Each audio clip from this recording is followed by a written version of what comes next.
He stared at the bottle like it held magic, brown liquid, dancing bubbles, a sweetness he couldn't name. The German soldier turned it slowly in his calloused hands, hands that had clutched rifles across the burning sands of North Africa, hands that had known only dust and blood and the metallic taste of war. And now this. 5 cents, the guard had said. Same price an American kid pays with his allowance money. The carbonation tickled his throat. The sugar exploded on his tongue. He'd never tasted Coca-Cola before, never even heard of it. But in that moment, summer of 1943, behind the wire at Camp Crossville, Tennessee, he tasted something more dangerous than any weapon the Allies possessed. He tasted the future, and it was impossibly, undeniably sweet. Across the American heartland that summer, over 370,000 German prisoners of war were experiencing the same quiet revolution. Not through bullets, not through bombs, but through ice cream, through chocolate bars, through soft drinks so common that guards handed them out like cigarettes. These were men who'd fought for the Third Reich, who'd believed every word of Nazi propaganda about American weakness and decadence. They were about to learn a truth that would shatter everything they thought they knew. America wasn't weak. America was so impossibly strong that it could afford to waste food while conquering the world. The sound of engines still echoed in their ears. Their Afrika Korps, Rommel's legendary desert fighters, had pushed the key British all the way back to the gates of Cairo. They'd been unstoppable, invincible, until they weren't. Tunisia, May 1943. 250,000 German and Italian soldiers laid down their arms. The Desert War was over. They'd lost. But what came next? That was something no propaganda film had prepared them for. The American soldiers who took them prisoner didn't beat them, didn't starve them. They fed them. Within hours of surrender, German hands that still trembled from battle were unwrapping American K rations, field rations, emergency supplies, the kind of food American GIs complained about endlessly. But to men who'd survived on hardtack and ersatz coffee for months, these olive-drab boxes held treasures from another world. Crackers. Real crackers. Not sawdust pressed into squares. Cheese. Processed, yes, but cheese nonetheless. Candy. Actual candy. Fruit bars that tasted like summer. Instant coffee with sugar tablets. Sugar they could use as much as they wanted. And cigarettes. American cigarettes, not the harsh tobacco they'd rationed carefully for months. One soldier would later write home, his letter intercepted and preserved by military censors, that he'd eaten better in the first day of captivity than in the last 3 months of fighting. The processing camps in North Africa served meals that seemed pulled from a dream: pancakes with syrup, real maple syrup flowing like water, fresh eggs, not powdered, not rationed, just eggs, scrambled and served hot milk, cold milk in tin cups. A German officer sat at a long table, fork frozen halfway to his mouth, watching American soldiers move through the chow line, taking what they wanted, sometimes leaving food uneaten on their trays. He couldn't reconcile it. Germany had been fighting this war for 4 years. Every calorie counted, every grain of wheat measured, every drop of fat hoarded. And here were the Americans, the enemy, throwing away food. What kind of nation were they fighting? The Liberty ships that carried prisoners across the Atlantic became floating classrooms in abundance. These vessels, ugly, utilitarian, mass-produced, rolled off American shipyards every 42 hours at peak production. One ship, 42 hours. The mathematics alone defied belief. Below decks, German prisoners ate rations that matched what American sailors received. 3,500 calories a day, fresh bread baked on board, meat, vegetables, coffee with all the sugar and milk they wanted. The ships had refrigeration, standard equipment, keeping food fresh for the 2 week, crossing as if it were the most natural thing in the world, and then came the moment that broke something. Fundamental in the German prisoners' understanding of reality, ice cream. In the middle of the Atlantic Ocean, waves rocking the hull, salt spray on the decks. Ice cream. The USS General M.B. Stewart's log, preserved in naval archives, records it plainly. July 4, 1943. Served ice cream to prisoners using ship's ice cream maker. 10 gallons per batch. Men who hadn't seen ice cream since before the war stood in line like children. Some wept, others laughed. A few simply stared at the cold sweetness melting on their spoons, unable to process what they were experiencing. One prisoner would later recall that moment in an interview 5 decades later, his voice still carrying wonder. "I thought, if they can make ice cream in the middle of the ocean for their enemies, what can't they do?" The American coastline appeared through morning fog. Norfolk, Newport News. Ports that handled more cargo in a single day than Hamburg processed in a week. German prisoners pressed against the rails, watching America reveal itself. Cranes that moved like mechanical giants. Warehouses stretching to the horizon. And everywhere, movement. Trucks, trains, ships, loading and unloading in synchronized chaos that somehow worked. At the port exchanges, little shops, where dock workers bought supplies. Prisoners glimpsed shelves stocked with candy bars. Hershey, Mars, Nestlé. Rows and rows of chocolate wrapped in colorful paper. 5 cents each. The same price everywhere. It wasn't possible. It couldn't be real. But it was. The trains that carried them inland didn't rattle like cattle cars. They rolled smooth on well-maintained rails. Passenger coaches, dining cars, windows that opened to American farmland stretching endless under summer sun. Meals served on real plates. Fried chicken, vegetables, pie, coffee in ceramic cups. One prisoner asked his guard if this was special treatment for prisoners. The guard laughed. "Nah, this is just how trains work here." Just how trains work. The camps themselves rose from American soil like small cities. Electric lights that blazed through the night. Hot water flowing from taps. Flush toilets. Steam heat for winter. Barracks with real beds and mattresses. The Geneva Convention required humane treatment, but America exceeded every requirement, as if the rules were merely suggestions for minimum effort. And then there was the PX, the Post Exchange. The camp store, that's where the real education began. Shelves lined with products, Coca-Cola, Pepsi, Dr. Pepper, RC Cola. Brands most Germans had never heard of. All available, all for sale, all within reach of a prisoner's daily wage. 80 cents per day for labor, later raised to $1. A candy bar cost 5 cents. A Coke cost 5 cents, do the math.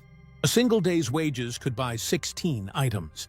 16 luxuries that would have required connections and luck to obtain in Germany, if they existed at all. A prisoner named Klaus Müller stood in front of the cooler at Camp Crossville, counting coins in his palm. He could afford 12 bottles of Coca-Cola with what he'd earned that week. 12 bottles of carbonated sweetness. He bought 2, drank one immediately, feeling the fizz burn cold down his throat, saved the other. Not because he couldn't afford more, but because some part of him still couldn't believe this would last. Couldn't accept that abundance was real and not some elaborate American trick. The Coca-Cola Company had made a promise when war began. Every American serviceman would get Coca-Cola for 5 cents, no matter where they served, no matter what it cost to deliver. 5 billion bottles in 1943 alone. That's billion with a B. More bottles than Germany had soldiers.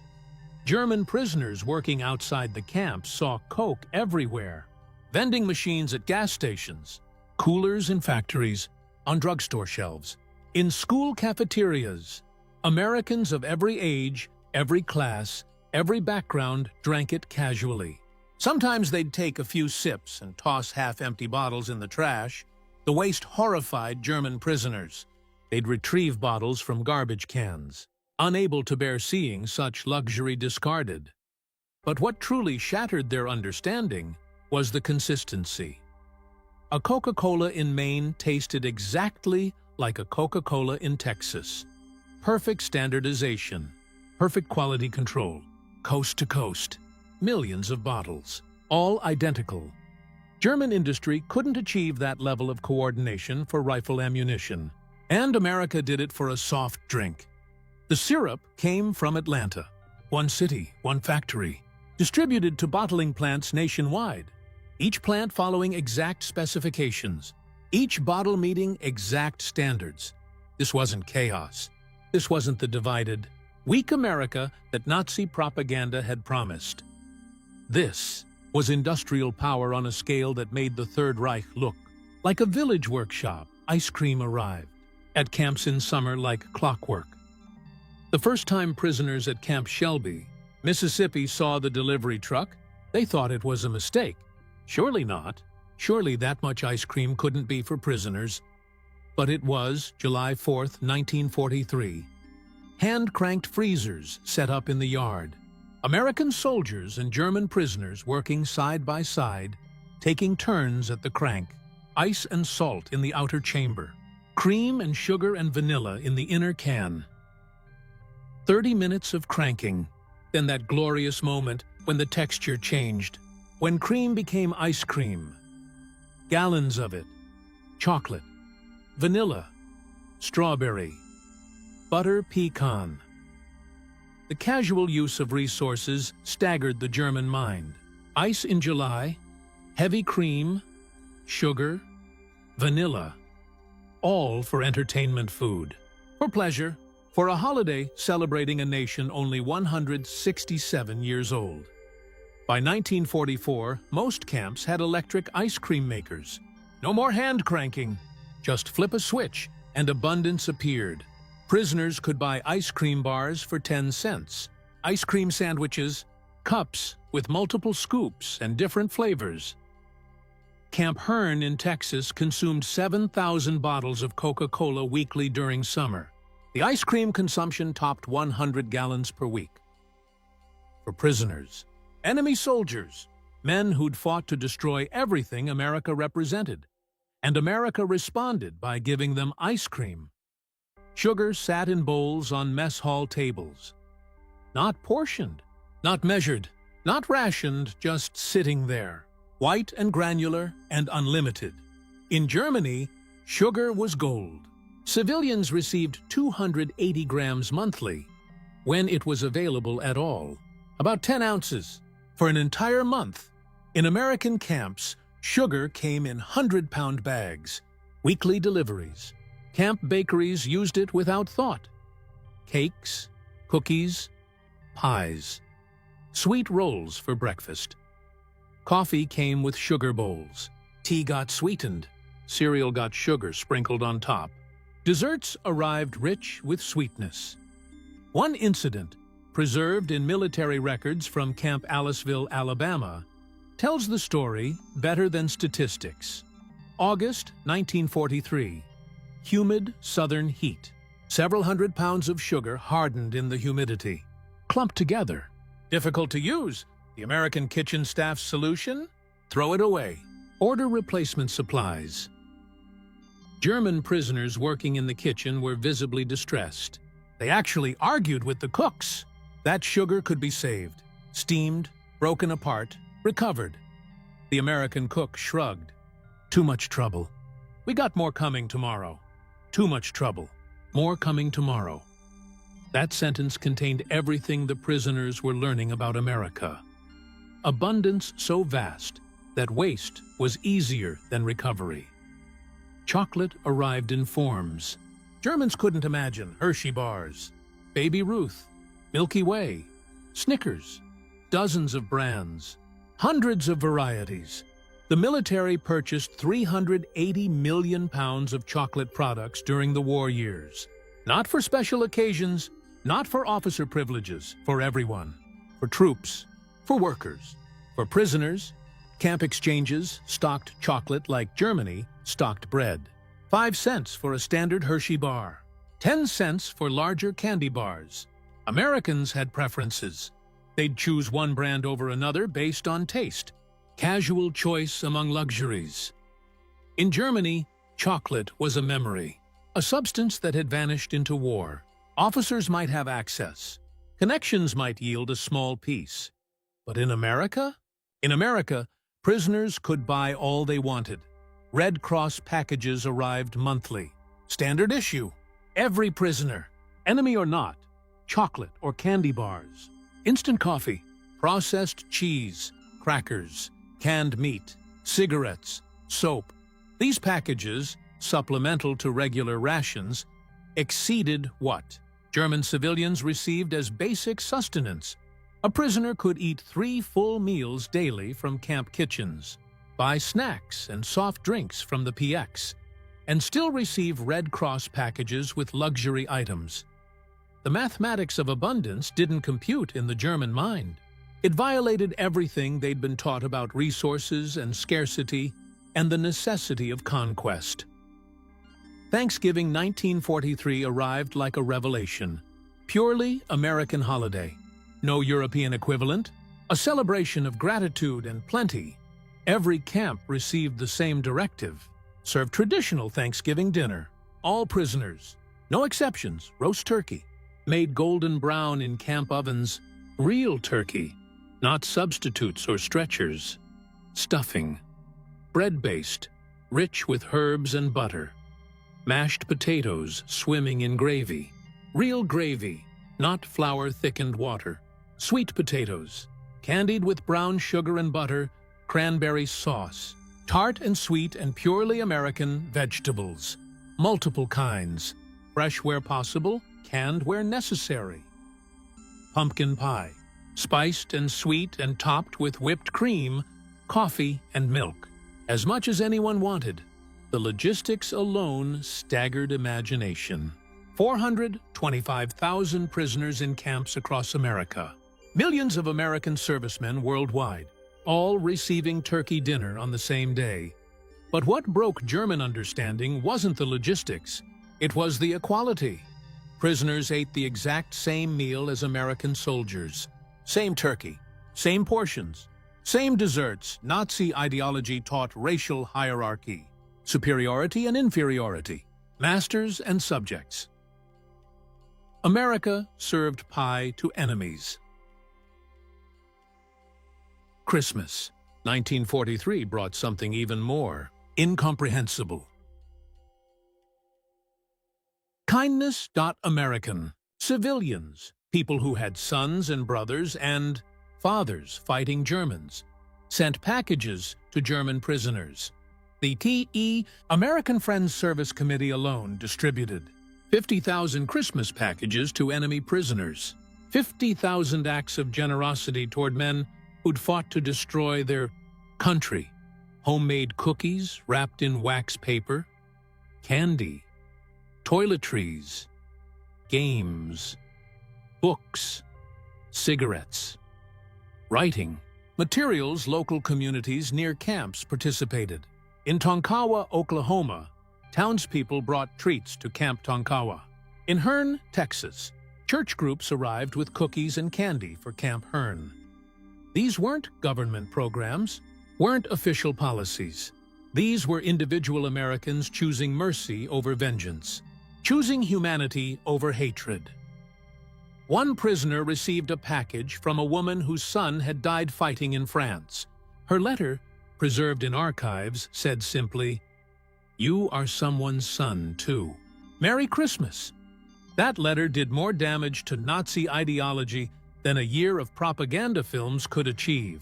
By 1944, Over 100,000 German prisoners worked American jobs. Labor shortages had opened farms and factories to enemy hands, and those hands witnessed abundance from the inside.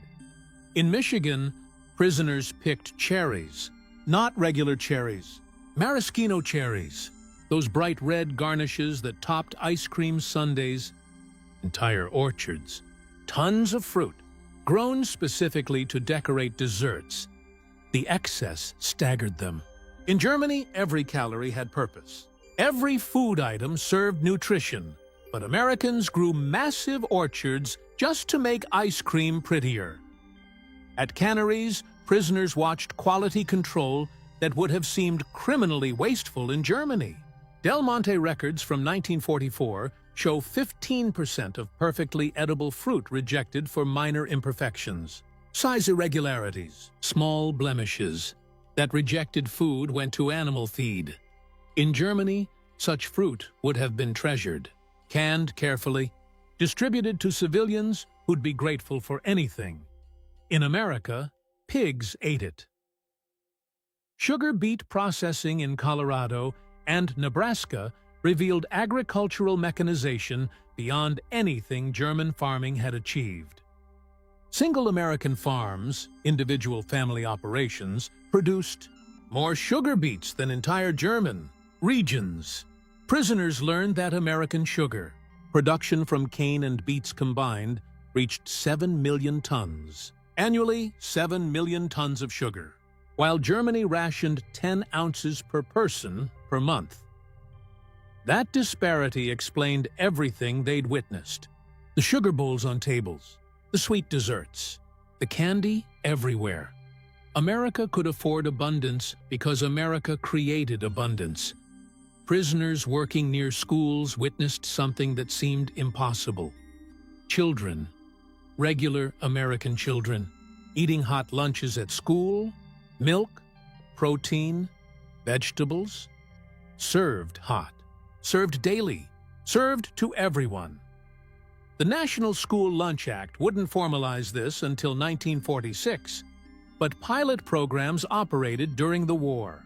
The logistics of delivering fresh milk to thousands of schools daily demonstrated organizational capacity Germany couldn't achieve for military supplies. Some school cafeterias sold ice cream. Additional purchase, optional luxury. Children buying frozen desserts at school, while German children faced starvation.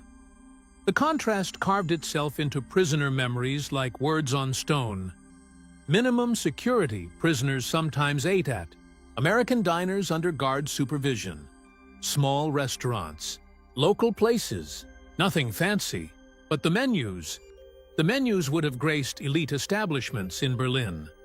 Hamburgers for 25 cents, Coca-Cola for 5, pie for 15 cents, ice cream sundaes for a quarter, full dinner specials for 65 to 75 cents, and anyone could order anything. The equality of service shocked prisoners trained in German social stratification. A factory worker and bank president sat at the same counter, ate identical meals, paid identical prices, received identical service from the same waitress. No special privileges. No party membership required. No connections needed, just money. Common money, available to anyone who worked. That was democracy tasting like hamburger and Coke. Publications reached the camps, newspapers, magazines, statistics, American production figures for 1944. Printed openly in media the military didn't censor. Sugar, approximately 7 million tons. Chocolate and cocoa products, 380 million pounds for the military alone. Coca-Cola, 5 billion bottles in 1943 on ice cream, over 500 million gallons milk, 19 billion pounds. German production for the same period told a different story. Sugar, heavily rationed, primarily from beets, never enough. Chocolate, military priority only. Civilians rarely saw it. Soft drinks, minimal production, luxury items, if available at all. Ice cream, virtually non-existent outside elite circles. Milk, severely rationed, often watered down, frequently unavailable. The numbers published openly in American magazines exceeded Germany's peacetime. Peaks. America was fighting a global war and still outproducing Germany's best years. That truth settled into prisoner consciousness like winter cold. By late 1944, something remarkable was happening. German prisoners in America were sending food packages home, to Germany, to their families, using camp wages, 80 cents to $1 per day. Prisoners purchased American products to mail back. Chocolate bars, instant coffee, canned goods, luxuries their families couldn't obtain in homeland freedom. International Red Cross records confirm the reversal. 11 million parcels sent from German prisoners in America to families in Germany. During the war, 11 million packages of abundance flowing from captivity to freedom. The deep psychological impact cannot be overstated. German families opening packages from imprisoned relatives, finding American chocolate, American coffee, American canned meat, while they stood in ration lines for bread that was more sawdust than flour. The imprisoned ate better than the free. The defeated lived better than the victors. Nazi ideology collapsed. Under the weight of that, irony, American rationing, the restrictions Americans complained about endlessly, revealed the gulf between societies. Americans received 2 pounds of sugar monthly during rationing. They complained bitterly about the hardship. That was more than triple the German allowance when sugar was available at all. American meat rationing allowed 28 ounces weekly per person. Germans received less than that monthly, even rationed, even restricted. America maintained consumption levels. Germans considered impossible luxury. Office of Price Administration records show Americans consumed 74 pounds of sugar per capita in 1944, 10 times German consumption, while complaining about shortages. Beyond Coca-Cola, prisoners discovered an entire soft drink industry. Pepsi, Dr. Pepper, RC Cola, Orange Crush, regional brands. Dozens of companies producing similar products, competing nationwide. The variety itself demonstrated market abundance impossible under Germany's controlled economy. Bottling plants in every major city. Technology, carbonation, bottling, capping, labeling, standardized and efficient. Single plants producing millions of bottles annually. Distribution networks reaching every small town. Every gas station, every grocery store. American soft drink production reached billions of bottles annually by war's end. Dozens of bottles per American citizen yearly. This single industry's output exceeded entire sectors of German consumer production. The spring of 1945 brought the final, crushing blow. American forces advanced through Germany. German prisoners in America watched newsreels of GIs distributing chocolate and chewing gum to German children. Those children's faces, joy at receiving American candy their own government couldn't provide, completed the ideological demolition. The contrast burned like acid. American soldiers advancing through enemy territory carried enough candy to give away freely. The German state that had promised triumph delivered starvation. Films of concentration camp liberations showed American troops sharing rations with skeletal survivors, demonstrating humanity toward victims of the regime these prisoners had served. Some prisoners wept watching those films, not just for the horror revealed, but for the recognition that America possessed moral strength as overwhelming as its material abundance. Between 1945 and 1946, German prisoners returned home. Many had gained significant weight in American captivity, 20 pounds, 30 pounds, healthy weight from adequate food and rest. They returned to families who'd lost weight to starvation, children with hollow cheeks, wives with thin arms, parents aged beyond their years by deprivation. The physical evidence was undeniable. Imprisonment in America had been healthier than freedom in Germany. Medical examinations confirmed it. German prisoners generally returned healthier than when captured. Better teeth, better weight, fewer diseases. Their families showed the opposite trajectory.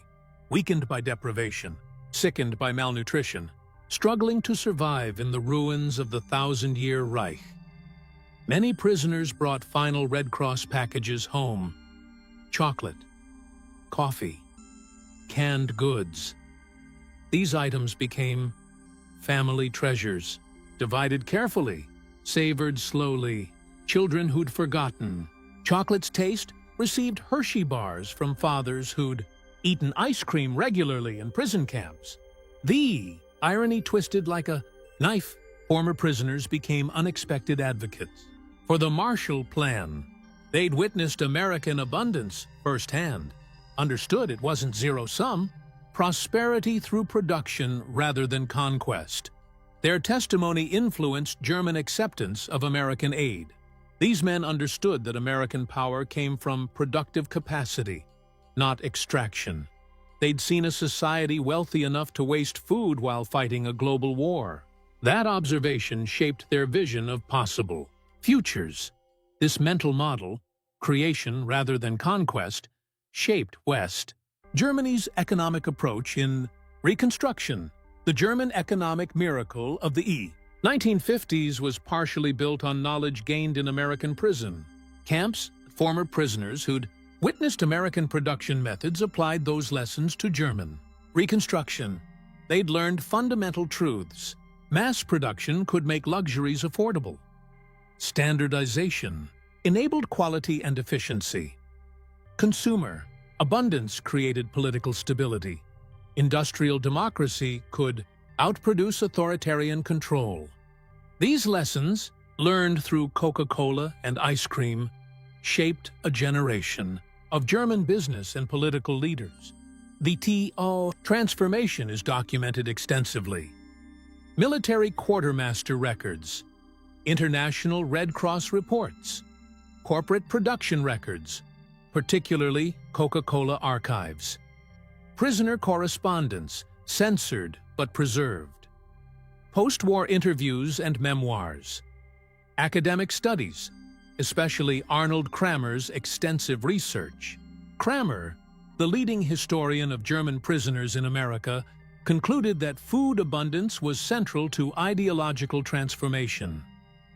His research confirmed that casual American plenty accomplished what formal re-education programs couldn't: complete demolition of Nazi superiority myths. The numbers tell an irrefutable story. Average prisoner consumption, 1943 to 1946. Daily calories, 3,300 to 3,600. Sugar, 4 pounds monthly, available consistently. Meat, 32 ounces weekly. Milk, 1 quart daily, available consistently. Ice cream, served regularly during summer months. Soft drinks, unlimited access at 5 cents each. German civilian rations, same period. Daily calories, 1,200 to 1,500. Sugar, 280 grams monthly when available. Meat, 10.5 ounces weekly, often unavailable. Milk, severely rationed. Ice cream, non-existent. Soft drinks, unavailable. These weren't propaganda figures. These were documented reality. Enemy prisoners ate better than German civilians. America extended abundance even to defeated foes. The prisoner experience influenced post-war Germany profoundly.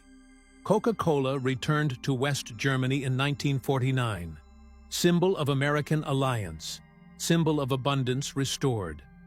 Ice cream parlors modeling American soda fountains appeared in German cities. Candy bars and chewing gum became symbols of recovery. Former prisoners often became importers of American food products. They understood appeal from personal experience. These products represented more than taste. They symbolized abundance, democracy, modernity. The introduction of supermarkets to Germany in the 1950s was championed by former prisoners who'd witnessed American grocery stores. They understood that democratic abundance required new distribution methods, not just production increases. In interviews decades later, former prisoners consistently identified food abundance as transformative. A former Afrika Korps officer, interviewed in 1975, "We expected to defeat a weak, divided America. Instead, we found a nation that could give ice cream to enemies. That's when we knew we'd lost more than a war. We'd lost our entire worldview." Another veteran, speaking for a documentary in 1985, "My first Coca-Cola was like drinking the future. Sweet, fizzing, completely unnecessary. Available to anyone for a nickel. That drink contained everything Nazi Germany wasn't. Abundant, democratic, joyful." These testimonies, collected across decades, confirm that American food abundance achieved what military defeat alone couldn't: complete ideological transformation. The men who arrived as Nazi warriors left as witnesses to democratic prosperity. Historians recognize the German prisoner experience in America as remarkably successful re-education, not through propaganda, not through lectures, not through force, through observation, through experience, through abundance. The program succeeded because it relied on reality rather than rhetoric. Prisoners saw American society functioning at peak productivity while treating enemies with dignity. The food aspect was crucial because it was universal. Everyone understands hunger and satisfaction. Undeniable. Weight gain and health improvement were visible. Continuous.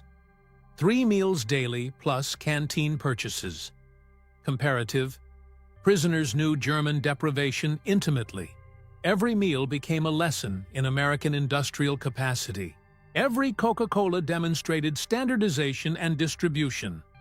Every ice cream sundae showed that abundance could be democratic. Children of prisoners grew up hearing stories about American abundance in prison camps. These tales, initially seeming fantastic, were validated as West Germany recovered and American products became available. The mythology of American plenty, born in prison camps, shaped generations of German-American relations. Many prisoner children later studied or worked in America. Drawn by their fathers' stories of impossible abundance, they found reality matched the tales.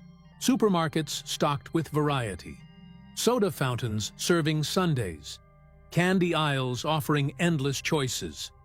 This multi-generational impact extended beyond individuals. West German business culture absorbed lessons about consumer abundance, quality standardization, and democratic markets. The economic miracle wasn't just about production. It was about creating abundance for ordinary citizens. Today, McDonald's operates over 1,400 restaurants in Germany. Coca-Cola is ubiquitous. Ice cream is ordinary. The transformation from scarcity to abundance, initiated in American prison camps, is complete. Yet, the historical lesson remains powerful. Ideological transformation through abundance rather than deprivation, kindness rather than cruelty, demonstration rather than propaganda. The German prisoners who couldn't believe ice cream and Coca-Cola existed in American prison camps witnessed democracy's ultimate weapon, the ability to create such abundance that it could be casually shared with enemies. This story represents history's most unusual victory. A war won through generosity. An ideology defeated by ice cream. A worldview shattered by soft drinks. These men experienced transformation not through punishment, but through plenty. They arrived believing in German superiority and American weakness. They left understanding that American strength came from productive capacity so vast it could waste resources without concern. The society that could give Coca-Cola to prisoners for 5 cents possessed power beyond military might. The ice cream sundae, with its layers of excess, became metaphor for American abundance.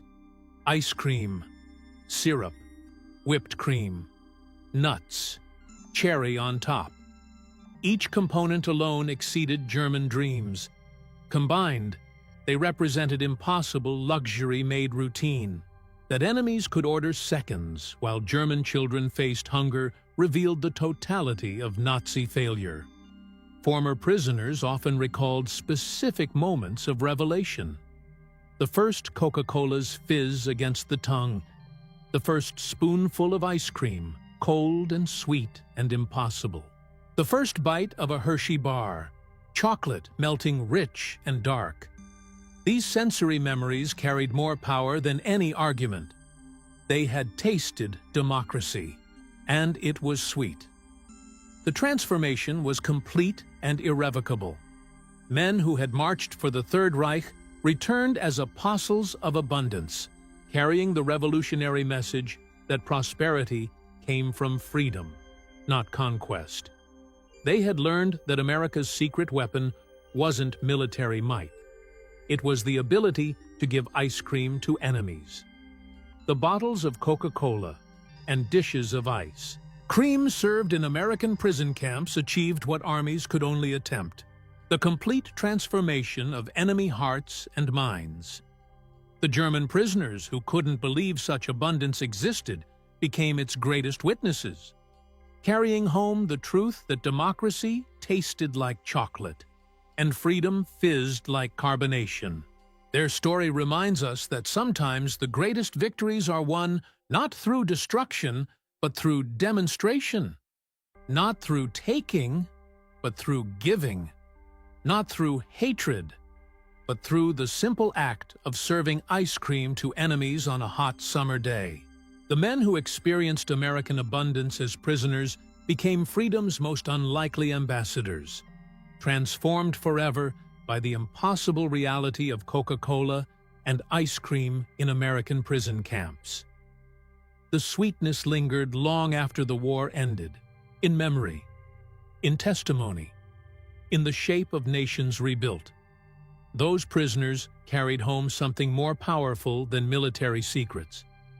They carried the taste of a future where abundance didn't require conquest, where prosperity was democratic, where even enemies could have ice cream. That taste changed everything.